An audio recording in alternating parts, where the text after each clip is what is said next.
దేవునికి మహిమ కలుగును గాక. ప్రకటన గ్రంథ వివరణలో భాగంగా ఈరోజు 11వ భాగం 4వ అధ్యాయం మొదటి వచనాన్ని చదువుకుందాం. చదవండి. 4వ అధ్యాయం మొదటి వచనం. ఈ సంగతులు జరిగిన తరువాత నేను చూడగా, అదిగో పరలోకమందున్న ఒక తలుపు తెరవబడి ఉండెను. మరియు నేను మొదట వినిన స్వరము ఊరధ్వని వలె నాతో మాట్లాడగా వింటిని. ఆ మాట్లాడిన వాడు, ఇక్కడికి రమ్ము, ఇక మీదట జరగవలసిన వాటిని నీకు కనపరచెదనెను. చాలు. ఈ సంగతులు జరిగిన తరువాత దేవుని యొక్క వాక్యంలో 4వ అధ్యాయం మొదటి వచనంలో ఈ సంగతులు జరిగిన తరువాత ఏ సంగతులు జరిగినాయి? భూమి మీద ఉన్నటువంటి 7 సంఘాలకు దేవుడు యోహాను గారి ద్వారా పత్రికలు రాసిన తరువాత, ఈ సంగతులు జరిగిన తర్వాత భూమి మీద జరుగుతున్నటువంటి సంఘటనలు ఇవి. ప్రకటన గ్రంథం 3వ అధ్యాయాల వరకు సంఘం అనే మాట 19 సార్లు రాయబడి ఉంది. ఈ 4వ అధ్యాయం నుండి మనకి సంఘం అనే మాట కనపడదు. పరలోకం.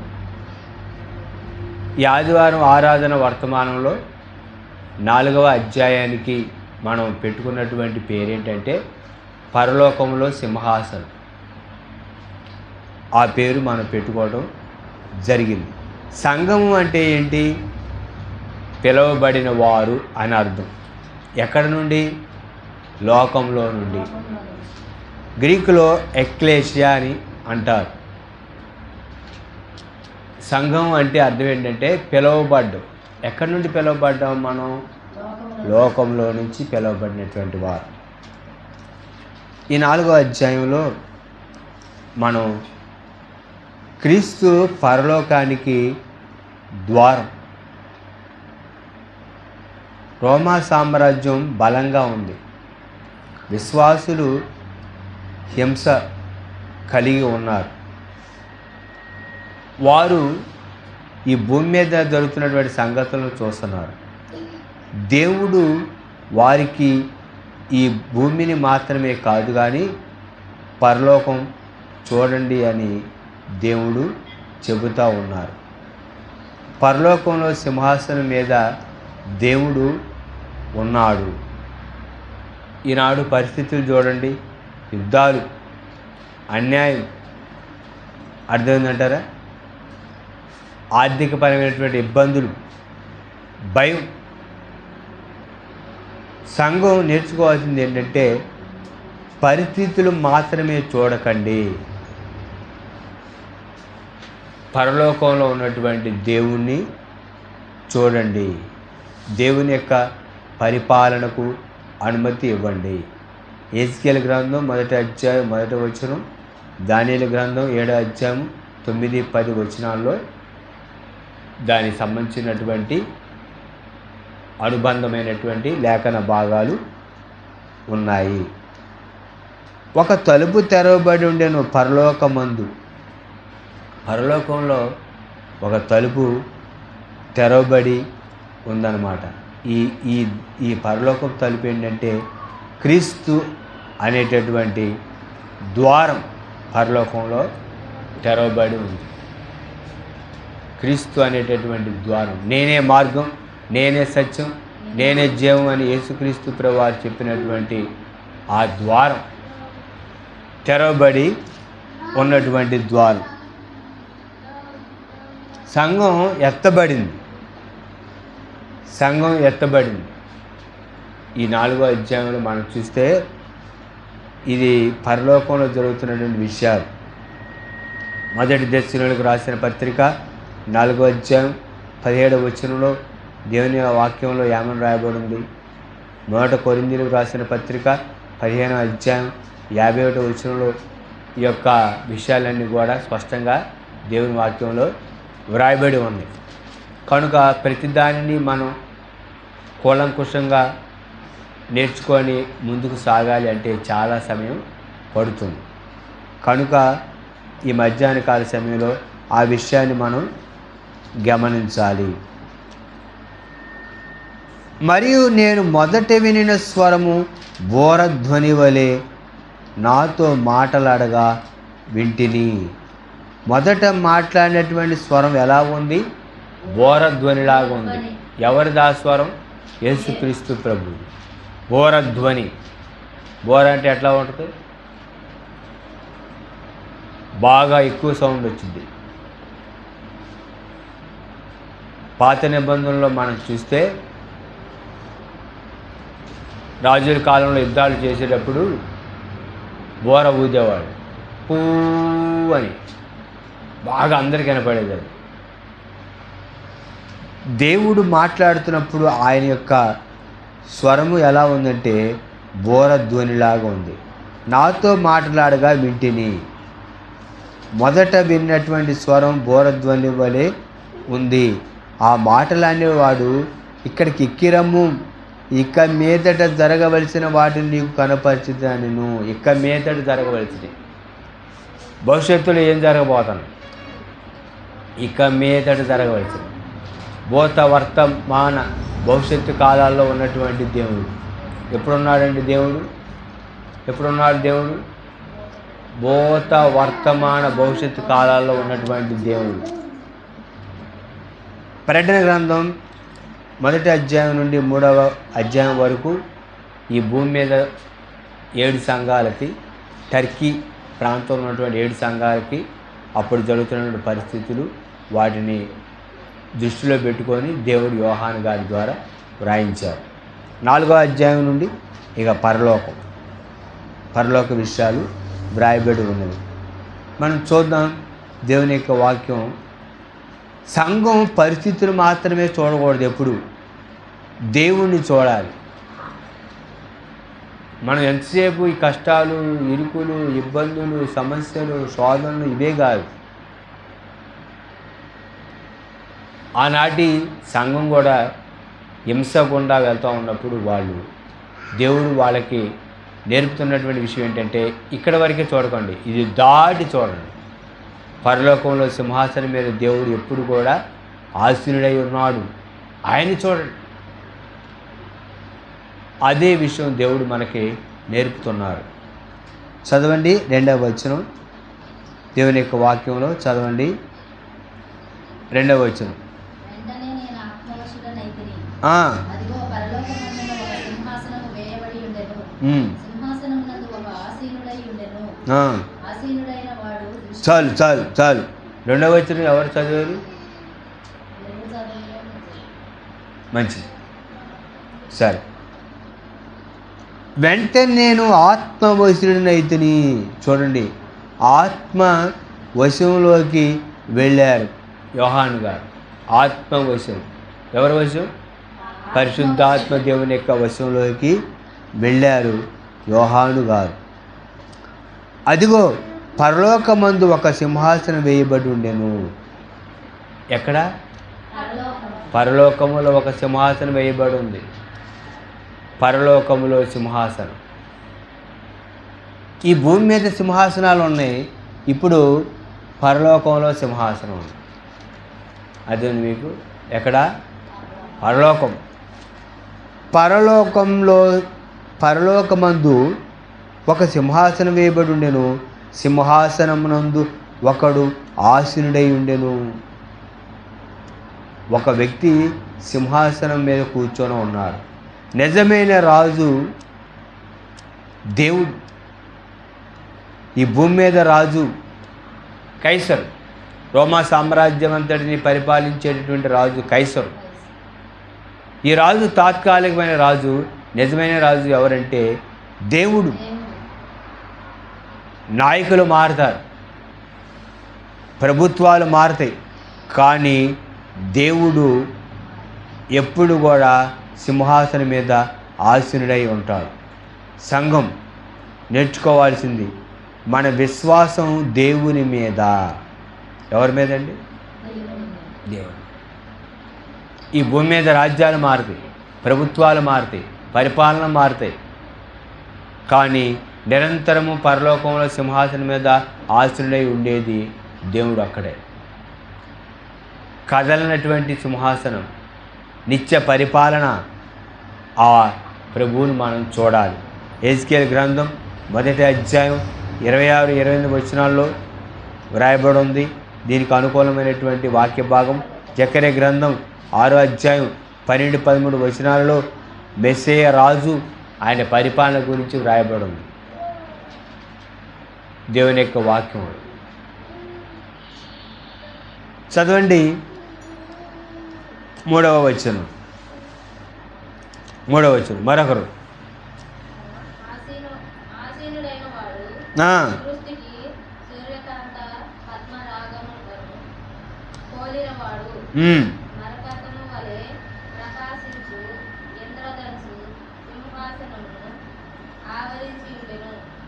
చాలు.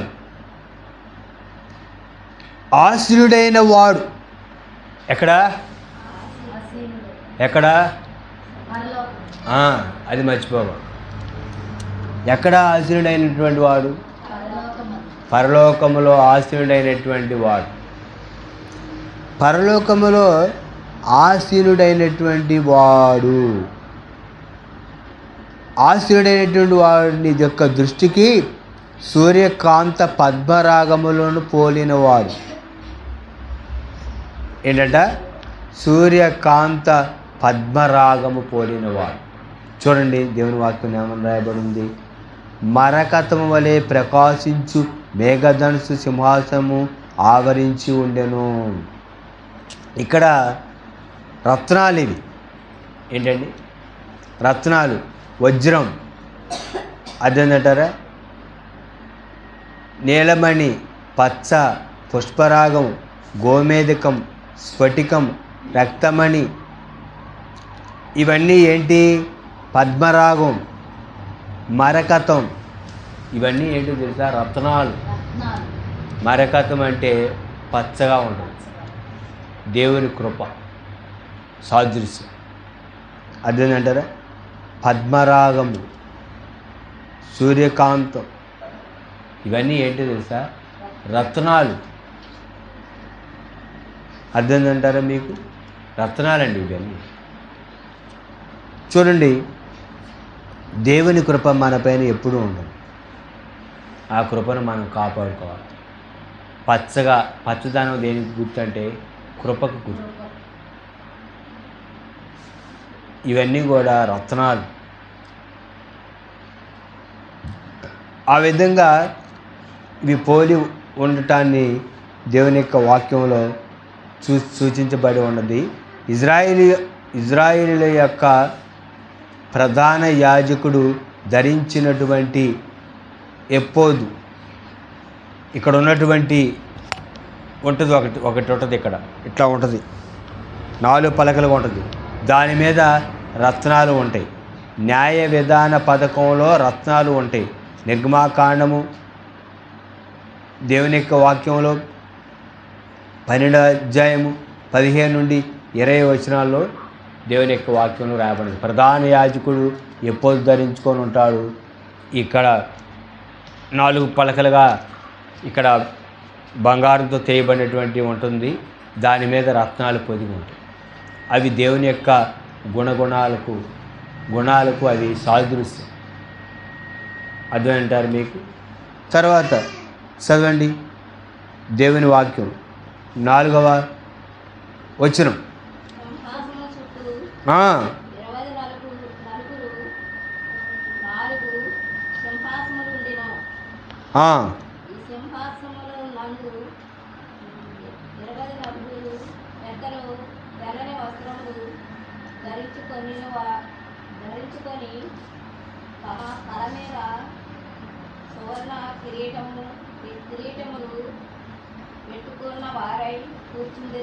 చాలు. సింహాసనము చుట్టూ 24 సింహాసనములు ఉండెను. పరలోకంలో దేవుని సింహాసనం దగ్గర చుట్టూ ఏమన్నాయో తెలుసా? 24 సింహాసనాలు ఉన్నాయి. ఈ 24 సింహాసనం మీద 24 పెద్దలు తెల్లని వస్త్రాలు ధరించుకొని తమ తల మీద సువర్ణ కిరీటం పెట్టుకున్న వారై యుండిరి.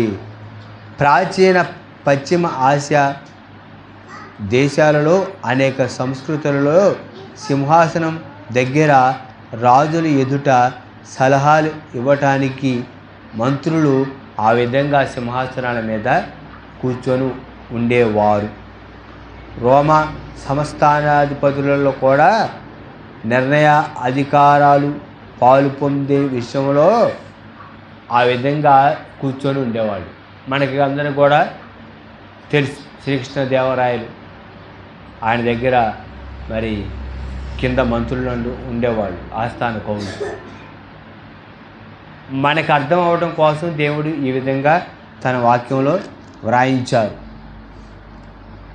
ఆనాడు చూడండి, విజేతలకు తెల్లని వస్త్రాలు ఇచ్చేవారు. కిరీటం అంటే గౌరవం, అర్థమేంటారా? ఈ యొక్క వీళ్ళు ఏం చేసేవాళ్ళు, వీళ్ళకి ఇచ్చినటువంటి బహుమతులని, ఆ యొక్క కిరీటాలను మరలా రాజు దగ్గర సమర్పించేవారు. చూడండి, ఇది దేవుని యొక్క వాక్యంలో వ్రాయబడి ఉన్నది.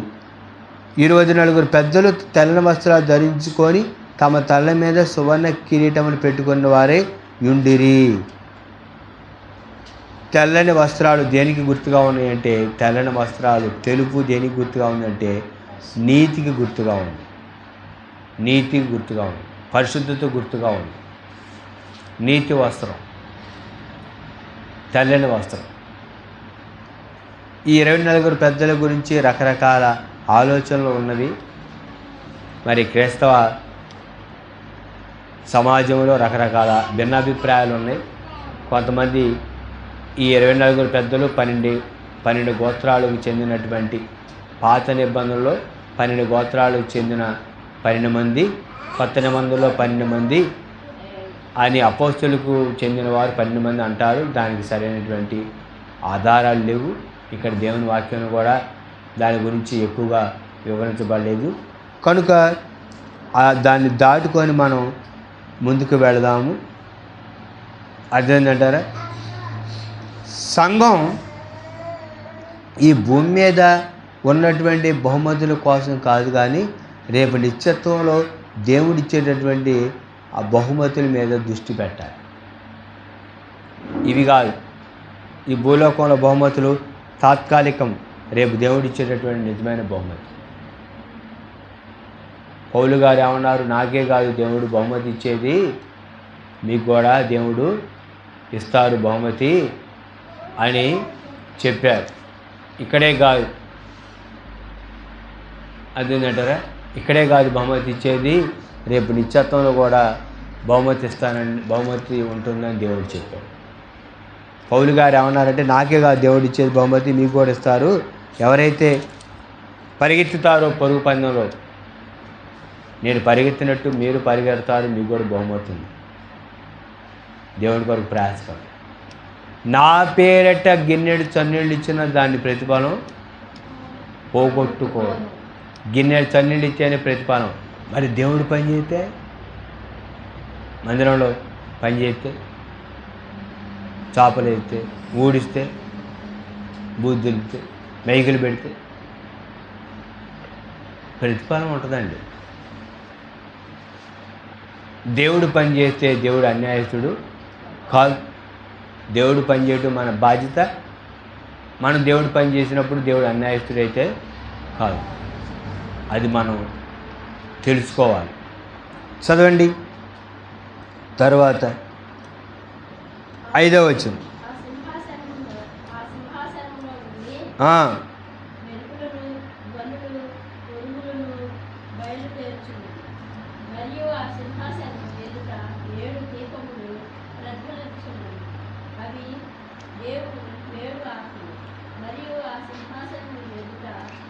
చాలు 5 వచనాలు చదవాలి, మీరు 6వ వచనం చదవకూడదు. ఆ సింహాసనం నుండి మెరుపులు, ధ్వనులు, ఉరుములు బయలుదేరుచున్నవి. మరియు ఆ సింహాసనం ఎదుట 7 దీపములు ప్రజ్వలించున్నవి. అవి దేవుని 7 ఆత్మలు. 5వ వచనం. దేవుని 7 ఆత్మలు. దేవుని 7 ఆత్మలు అంటే పరిశుద్ధాత్మ దేవునికి గుర్తు. 7 ఆత్మలు అంటే జ్ఞానము, వివేచన, తెలివి, ఆలోచన, దేవుని యందు భయభక్తులు కలిగి ఉండటం, ఇవన్నీ కలిగించేటటువంటి ఆత్మ పరిశుద్ధాత్మ దేవుడు. గతంలో ఈ విషయాన్ని మనం నేర్చుకున్నాం. దేవుని 7 ఆత్మలు అంటే ఏమిటి అర్థమైందంటారా? దేవుని మహిమ, పరిశుద్ధత, న్యాయం. దేవుడు ఎవరయ్యా అంటే చూడండి, పరిశుద్ధుడు, న్యాయవంతుడు. సంఘం నేర్చుకోవాల్సింది ఏంటంటే దేవుని యందు భయభక్తులు కలిగి దేవుణ్ణి ఆరాధించటం నేర్చుకోవాలి. దేవుని యందు భయభక్తులు కలిగి దేవుణ్ణి ఆరాధించడం నేర్చుకోవాలి. ఇక్కడ పరలోకంలో దేవుడు సింహాసనం మీద కూర్చొని ఉన్నాడు.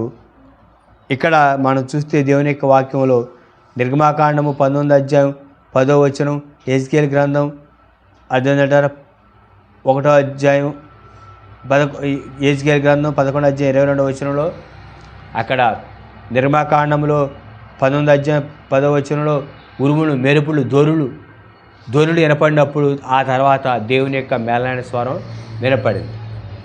ఇది దేవుడు ఉన్నటువంటి విధానం. అది అప్పుడు దేవుణ్ణి ఆరాధించటం మనం నేర్చుకోవాలి. దేవుణ్ణి ఆరాధించడం నేర్చుకోవాలి. ఉన్నతమైనటువంటి దేవుడు, ఆ ఉరుములు, మెరుపులు, ధ్వనుల తర్వాత దేవుడి స్వరం మోషే గారు విన్నారు. దేవుడు ఎటువంటి శక్తిమంతుడు, ఎటువంటి బలవంతుడు అనే విషయాన్ని మనం నేర్చుకోవాలి. ఈ యొక్క వాక్య భాగంలో నుండి సంఘం నేర్చుకోవాల్సింది ఏంటంటే దేవుని యందు భయభక్తులతో దేవుణ్ణి ఆరాధించాలి. దేవుడు ఎటువంటి వాడు, ఎంత మహోన్నతుడు మనకు తెలియట్ల. ఈ మనోనేత్రాలతో అంటే మన మనసుతో దేవుణ్ణి చూడాలి. యోహాను గారు చచ్చిన వాని వలె పడి ఉన్నాడు ఆ యొక్క నిత్యత్వం ఉన్నటువంటి యేసుక్రీస్తుని చూసి. అర్థమైంది మీకు? ఆయనతో భూమి మీద ఉన్నప్పుడు, యేసుక్రీస్తుని భూమి మీద ఉన్నప్పుడు చూశాడు, శరీరధారిగా ఉన్నప్పుడు. ఇప్పుడు నిత్యత్వంలో, మహిమలో, తేజస్సులో ఉన్నటువంటి ఆయన చూసినప్పుడు ఎలా ఉన్నాడంట? చచ్చిన వాళ్ళ పడి ఉన్నాడు. దేవుడి యొక్క శక్తి ఏంటి, యేసు ప్రభు ఏంటి, ఆయన దైవత్వాన్ని, ఆ యొక్క శక్తిని చూస్తున్నాడు కన్నులారా. అర్థమైందంటారా? దేవుణ్ణి ఆరాధించటం, దేవుణ్ణి భయభక్తులతో ఆరాధించాలి. ఆరాధన అంటే గట్టి చప్పటి కొట్టుకుంటా, ఎగురుకుంటా, దొరలాడటం కాదు. ఆరాధన అంటే హృదయ అంతరంగంలో నుంచి, మన మనసులో నుంచి వచ్చేది ఆరాధన. పశ్చాత్తాపంతో వచ్చేది ఆరాధన. అది ఆరాధన అంటే. డమ్ములు బగిలిపోయి గట్టి కేకలేసి పాడిన 10 పాడితే అది ఆరాధన కాదు. ఆరాధన అంటే పశ్చాత్తాపం. ఏంటండి? పశ్చాత్తాపంతో వచ్చేది ఆరాధన. నేను చేసినవన్నీ నాతో చెప్పిన వాడిని చూపిస్తారండి. ఆమెలో పశ్చాత్తాపం, అది ఆరాధన.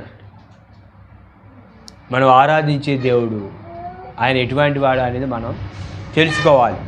చదవండి దేవుని వాక్యం 6వ వచనం, ప్రకటన గ్రంథం 4వ అధ్యాయం.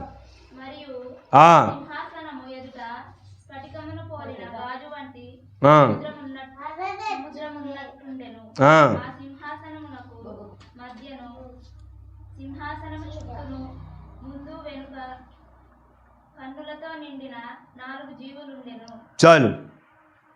దేవుని వాక్యంలో వినండి. దేవుని వాక్యం. మరియు ఆ సింహాసనం ఎదుట స్ఫటికమును పోలిన గాజు వంటి సముద్రం ఉన్నట్టు ఉండెను. మరియు ఆ సింహాసనం ఎదుట ఏముందంట? స్ఫటికమును పోలిన గాజు వంటి సముద్రం ఉన్నట్టు ఉండెను. స్ఫటికమును పోలిన గాజు వంటి సముద్రం ఉన్నట్టు ఉండెను. సముద్రము ఉన్నట్టు ఉండెను కానీ సముద్రము కాదు. స్ఫటికమును పోలిన, ఏమి పోలిన? స్ఫటికము అంటే రత్నాలు. ఏంటండి? స్ఫటికం అంటే రత్నం. గాజులాగా ఉంది సముద్రం. దేవుని యొక్క పరిశుద్ధత దగ్గరికి ఎవరు కూడా చేరుకోలేరు. పవిత్రతకు సాదృశ్యం స్ఫటికము. ఆరాధన అంటే పాటలే కాదు, పరిశుద్ధ జీవితం కలిగి ఉండటం. సంఘం నేర్చుకోవాల్సింది దేవుణ్ణి గౌరవించాలి. యెషయా గ్రంథం 6వ అధ్యాయం మొదటి 3 వచనాల్లో రాయబడి ఉంది. అక్కడ రాయబడి ఉంది, సముద్రం అంటే సముద్రం కాదు, స్ఫటికము. స్ఫటికం అంటే అది ఒక రత్నం. దేవుని యొక్క పరిశుద్ధతను ఎవరు కూడా చేరుకోలేరు. అందుకనే ఈ 24 పెద్దలకి దేవుని యొక్క సింహాసనానికి మధ్యలో సముద్రం ఉన్నట్టు ఏముందంటే ఈ స్ఫటికం ఉంది, రత్నం ఉంది. స్ఫటికం అనేది ఒక రత్నం, అది ఉంది అక్కడ. అందుకని వాక్యం నామం రాయబడి ఉంది, సమీపించరాని తేజస్సులో ఆయన మాత్రమే నివసించుతూ అమరత్వం కలిగి ఉన్నాడు. మనుషులలో ఆయన ఎవరు చూడ నేరడు. దేవుని యొక్క సింహాసనాన్ని దగ్గరికి దేవదూతలు కూడా వెళ్ళలేరు. అదన్నమాట విషయం. దేవుణ్ణి గౌరవించాలండి మనం. తర్వాత ఇక్కడ రాయబడిన మాట ఏంటి? దేవుని యొక్క వాక్యంలో సముద్రం అంటే తీర్పును సూచిస్తూ ఉంది. సముద్రం తీర్పును చూపిస్తుంది. సముద్రం ప్రశాంతంగా ఉంటుంది, కానీ సముద్రం అల్లొత్తి ఎట్లా ఉంటుంది? మన మధ్య ఒక దేశంలో సముద్రంలో అలలు ఎక్కువేసరికి బోట్ ఏమైంది, మునిగిపోయింది. సముద్రం తీర్పుకు సూచన. ఆ సముద్రం ఎలా ఉంది? స్ఫటికమును పోలి గాజులాగా ఉంది. గాజు ఎలా ఉంటుందండి? గాజు ఎలా ఉంటుంది? గట్టిగా ఉంటుంది గాజు. అదేంటంటారా? గాజు వంటి సముద్రం ఉన్నటువంటి గాజు ఎలాగైతే ఉందో అలాగ ఉన్నట్టు ఉంది సముద్రం. సముద్రం అంటే సముద్రం కాదు, గాజులాగా కాదు, అది రత్నం. స్ఫటికం అనేటువంటి రత్నం ఉంది అక్కడ. వినండి దేవుని వాక్యం. ఇక్కడ రాయబడిన మాట ఏంటి? ముందు వెనుక కనులతో నిండిన 4 జీవులు ఉండెను. ఎన్ని జీవులు ఉన్నాయి? 4 జీవులు ఉన్నాయి. ఎక్కడ? పరలోకంలో సింహాసనం దగ్గర. అది మర్చిపోకూడదు. పరలోకంలో సింహాసనం దగ్గర అది మర్చిపోకూడదు. చదవండి 8వ వచనం. 7వ చదవండి.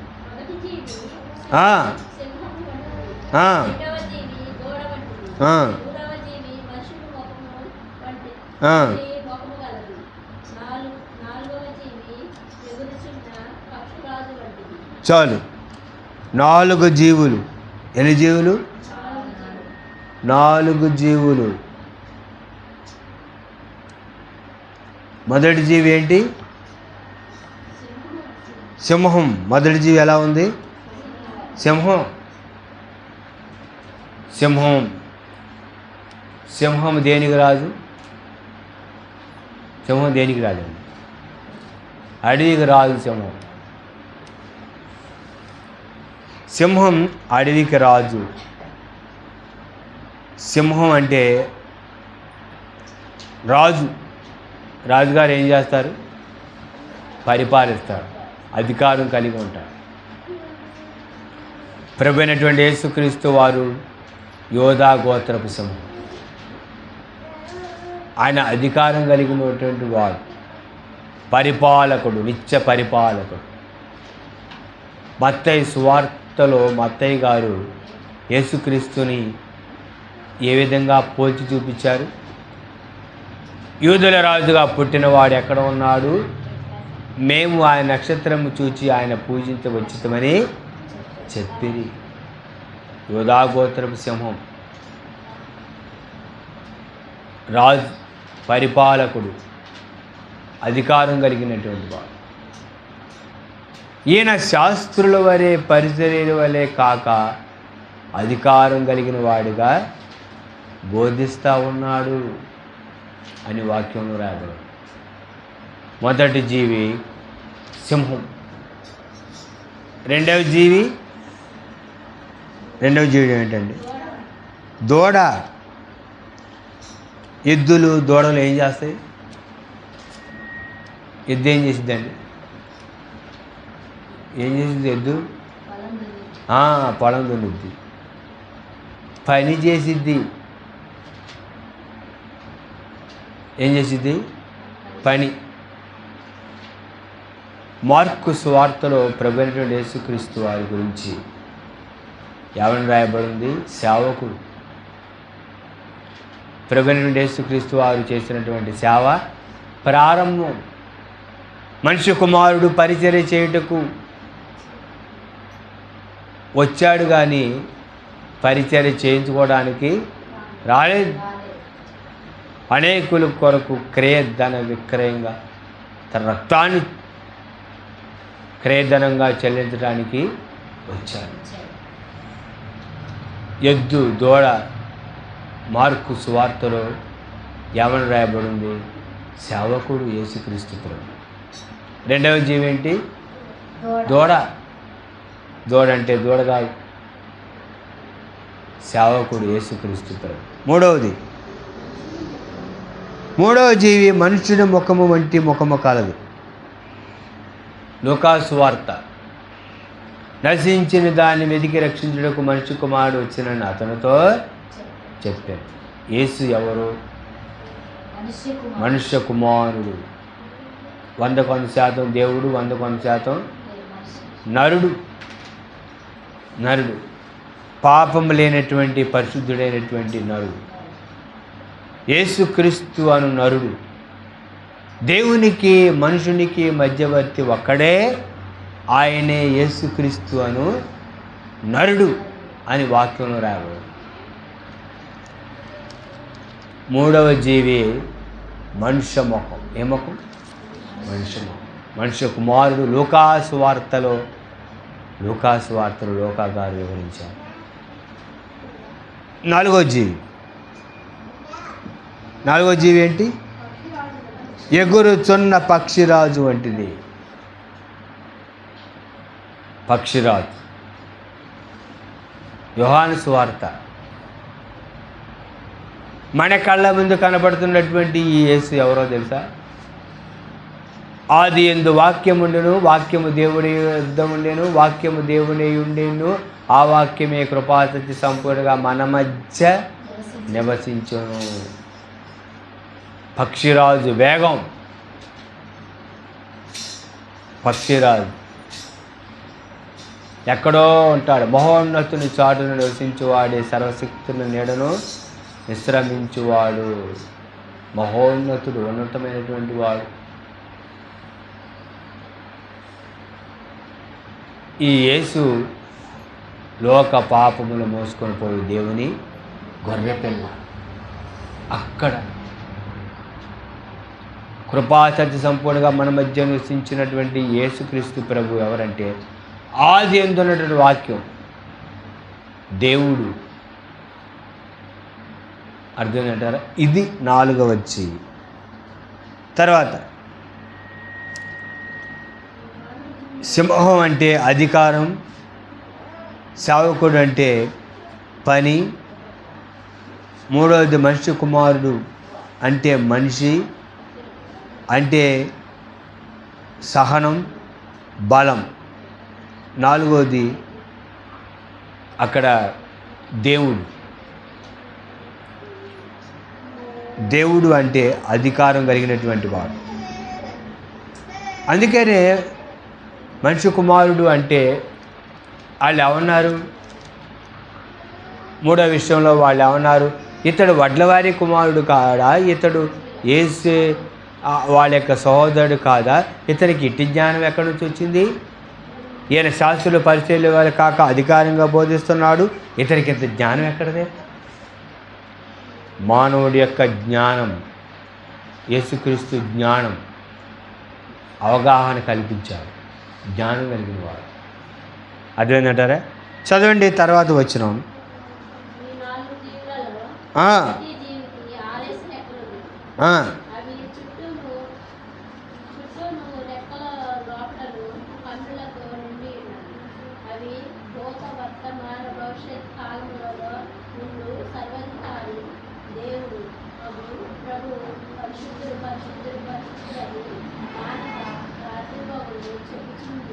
చాలు. 24 గంటలు. రోజుకి ఎన్ని గంటలు? 24 గంటలు. 24 ఇంటూ 7. పరలోకంలో ఆరాధన. పరలోకంలో ఆరాధన జరుగుతుంది. పరలోకంలో ఆరాధన. ఈ భూమి మీద దేవుణ్ణి ఆరాధించాలి, దేవుని యొక్క సన్నిధికి రావాలి అనే మనసు లేని వాళ్ళు రేపు పరలోకంలో దేవుణ్ణి ఆరాధిస్తారండి. ఇక్కడ ఆరాధించడం నేర్చుకోకపోతే అక్కడేం ఆరాధిస్తారు? పరలోకంలో ఏముంటుంది? ఆరాధన. ప్రభు పరిశుద్ధుడు, పరిశుద్ధుడు, పరిశుద్ధుడు అని రాత్రింబవళ్ళు చెప్పుచుండెను. యెషయా గ్రంథంలో కూడా అక్కడ దేవుని యొక్క వాక్యాలు మనం చూస్తే కెరాబులు, సెరూబులు పరిశుద్ధుడు, పరిశుద్ధుడు అని దేవుని ఆరాధిస్తారు. దేవుని స్తుతించడం అంటే నోరు మూసుకొని ఉంటే దేవుని ఎవరు స్తుతిస్తారు? దేవుని ఆరాధించమంటే ఆరాధించం, పాట పాడమంటే పాట పాడడం, ప్రార్థించమంటే ఏమి రాదు. రేపు పరలోకంకి వెళ్ళిన తర్వాత ఎట్లుంటారు? అందరు దేవుడిని ఆరాధిస్తూ ఉంటే చూస్తుంటారు. అదేనంటారు. దేవుని ఆరాధించడం నేర్చుకోవాలి, పాటలతో కాదు, పరిశుద్ధతతో. దేవుని ఆరాధించేదట. నీకు పరిశుద్ధత లేకుండా దేవుడిని ఎలా ఆరాధిస్తావు? ఆ విధంగా మనం ఉండకూడదు.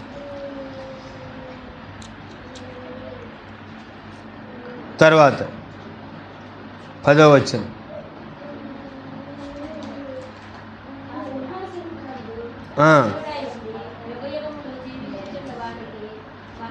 తొమ్మిదవ వచనం చదవండి.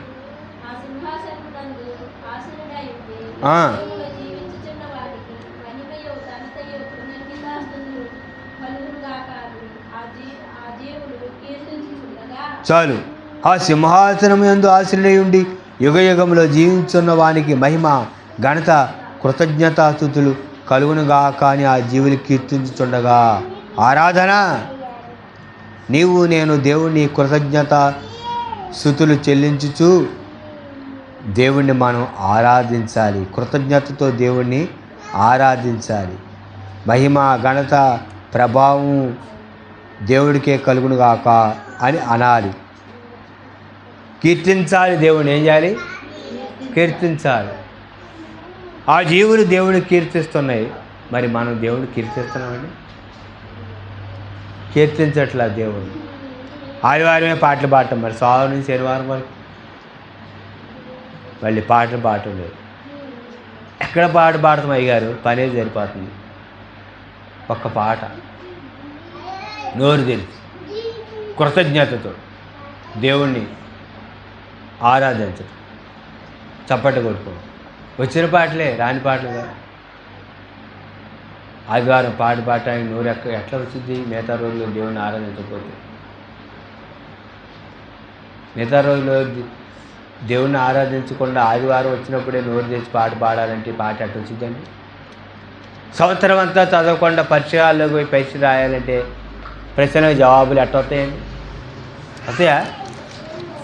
వస్తాయి రావా? వస్తాయి రావండి? రావు. సంవత్సరం అంతా చదవకుండా పరిచయాల్లో కూర్చొని పరీక్ష రాయడానికి ప్రశ్నకు జవాబు తెలియట్లేదంటే నువ్వు చదివితే నీకు తెలిసింది. అలాగే దేవుణ్ణి కీర్తించడం మనం నేర్చుకోవాలి. దేవుణ్ణి ఆరాధించడం నేర్చుకోవాలి. ఆరాధించడం అంటే గట్టిగా చప్పట కొట్టడం కాదు. హృదయ అంతరంగంలో నుంచి ఆరాధన రావాలి. అమ్మా ఇక మీదట పాపం మగ్దలేని మరియ తన నిజమైన ఆరాధన కలిగి ఉంది. 7 దెయ్యాలు వదిలిపోయినటువంటి మరియ. నీవు నేను దేవుని ఆరాధించేవారు, నీవు నేను దేవుని ఆరాధించేవారిగా ఉండాలి. మనం దేవుని ఆరాధిస్తున్నాం, దేవుని కీర్తిస్తున్నాం. నిన్ను నువ్వు పరీక్షించుకోవాలి. రేపు నిత్యత్వంలో ఆరాధన ఉంటుంది. అక్కడ కన్నీళ్ళు ఉండవు, ఏడుపు ఉండదు, దుఃఖం ఉండదు, ఏముండదు. ఇక్కడే కన్నీళ్ళు, ఇక్కడే ఏడుపు. అక్కడ ఆయన ముఖ దర్శనం, ఆయన ముఖాన్ని చూసుకుంటూ ఆరాధించటం. అదేనంటారు. మా అమ్మాయి ఏం చేస్తుందో, మా అబ్బాయి ఏం చేస్తుండో, మా అల్లుడు గారు ఏం చేస్తుండో, మా మనవరాలు ఏం చేస్తుండో, ఇవాళ బడికి వెళ్ళిందా, మా మనవరాజు ఇంటికాడ ఉందా, మా మనవాడు బడికి వెళ్ళిందా, బడికి వెళ్ళలేదా, ఈ ఆలోచనలు అన్నీ ఇక అక్కడేముండదు. ఈ ప్రాణంలో ఈ శరీరంలో చేరిపోతే ఇక ఈ లోక బంధాలు ఏమైపోతాయి, తెగిపోతాయి. పరలోక మహిమను చూచి అర్థందంటారా? ఎవరు సమీపించలేని తేజస్సులో నివసించునా యేసయ్యా. ఎవరు సమీపించలేని తేజస్సులో నివసించునా యేసయ్యా. అదేంటంటారా?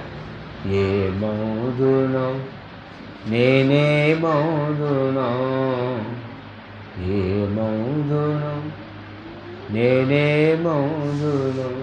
అక్కడ నిత్యత్వంలో దేవునికి ఆరాధించటమే మనం. ఇక్కడ దేవుని ఆరాధించడం మనకి రాకపోతే, మనం నేర్చుకోకపోతే దేవుని నిత్యత్వంలో ఏం ఆరాధించాలి? కనుక దేవుణ్ణి మనం ఆరాధించాలి. 10వ వచనం చదవండి.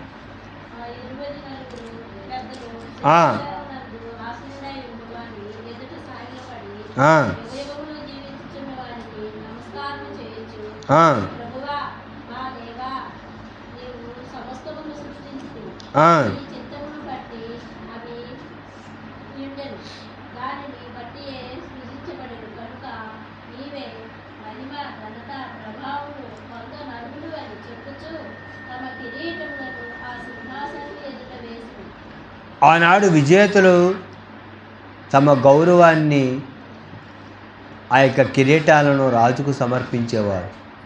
ఈనాడు మన విజయాలు, ప్రతిభ, మనం చేసే సేవలు అన్నీ కూడా దేవుని కృప వలనే. సంఘం గర్వపడకుండా దేవుని మహిమపడతారు. అర్థమైందంటారా? నీవు సమస్తము సృష్టించితివి, నీ చిత్తం బట్టి అవి ఉండెను. నీ చిత్తం దానిని బట్టి సృజింపబడిను కనుక నీవే ఏంటండి నీవే మహిమ, ఘనత, ప్రభావం పొందటానికి అర్హుడు అని చెప్పుచూ తమ కిరీటంలో ఆ సింహాసనం ఎదుట వేసి, ఈ సింహాసనం, ఈ కిరీటం నువ్విచ్చిందే గయా అని ఆయనకే సమర్పించారన్నమాట. నీవే మహిమ, ఘనత, ప్రభావాలు పొందడానికి అర్హుడు. నీవే అర్హుడు. నేను పాట పాడుతున్నా, నేను వాక్యం చదువుతున్నా, నీవే. నీ కృపే. అదేంటారా?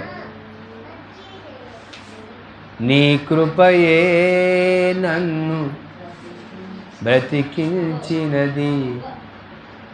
ఏంటండి? దేవుని కృప, అంతే, ఏం లేదు. ఈరోజు మనం తింటున్నా, తిరుగుతున్నా, కష్టపడుతున్నా, ఏంటి ఇదంతా?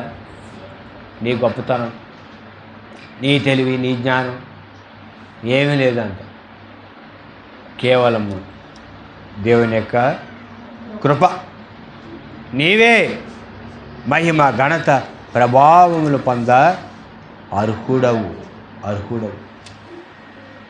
అర్హత కలిగినటువంటి వాడు దేవుడు. కనుక ప్రకటన గ్రంథ వివరణలో మనం 4వ అధ్యాయాన్ని మనం నేర్చుకున్నాము. క్రీస్తు కేంద్ర బిందువై ఉన్నాడు. క్రీస్తే కేంద్ర బిందువు. ఆయనే అర్హత కలిగిన వాడు. ఎందుకంటే లోక పాపమును మోసుకొని పోయిన దేవుని గొర్రెపిల్ల, నశించి దాన్ని వెతికి రక్షించుటకు వచ్చిన వాడు ఆయనే. కనుక ఆయన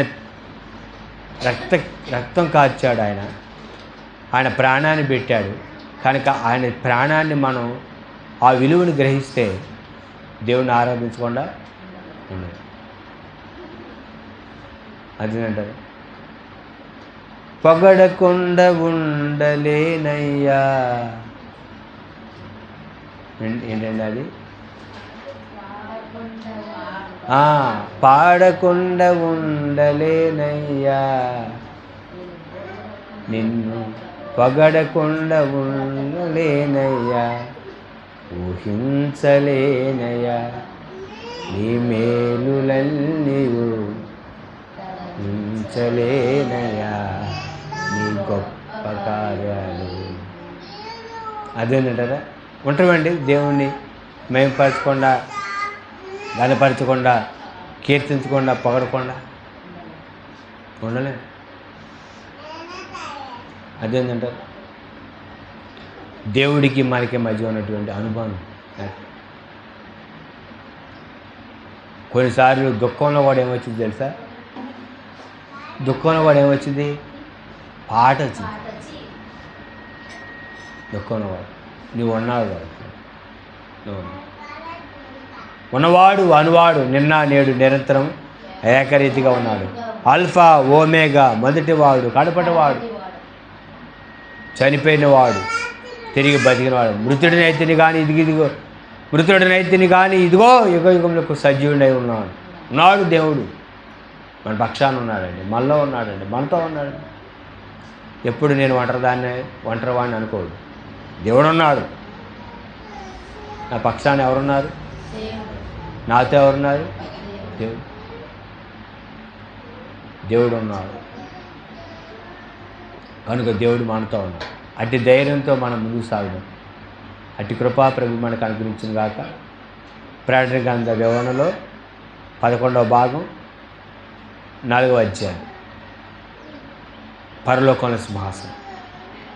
వచ్చే ఆదివారం ప్రకటన గ్రంథ వివరణలో భాగంగా 12వ భాగం 5వ అధ్యాయం నేర్చుకుందాం. ప్రభు రాకడకు సిద్ధపడదాం, ప్రభు కొరకు జీవిద్దాం.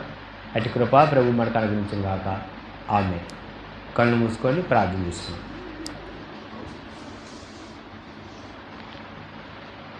దేవుని వాక్యం వినండి, ఆత్మీయంగా ఎదగండి. ప్రకటన గ్రంథ వర్తమానాలు మరి 11వ భాగం, పరలోక సింహాసనం. దేవుని వాక్యం ప్రకటన గ్రంథ వివరణ జరుగుతుంది. మీరు క్రమంగా విని నేర్చుకోండి. ప్రభు రాకడ సిద్ధపడి ప్రభు యేసుక్రీస్తు కొరకు జీవించండి. అట్టి కృప ప్రభు మనకు అనుగ్రహించిన గాక. క్రీస్తులో మీ సహోదరుడు పాస్టర్ ఆర్ డానియల్. అందరికీ వందనాలు. కొత్తగా మన ఛానల్ చూస్తున్న వారు సబ్స్క్రైబ్ చేసుకోండి. ఎవరైతే సబ్స్క్రైబ్ చేసుకున్నారో వారు చూడండి, వాక్యం వినండి. ఎవరైతే సబ్స్క్రైబ్ చేసుకోలేదో వారు సబ్స్క్రైబ్ చేసుకోండి.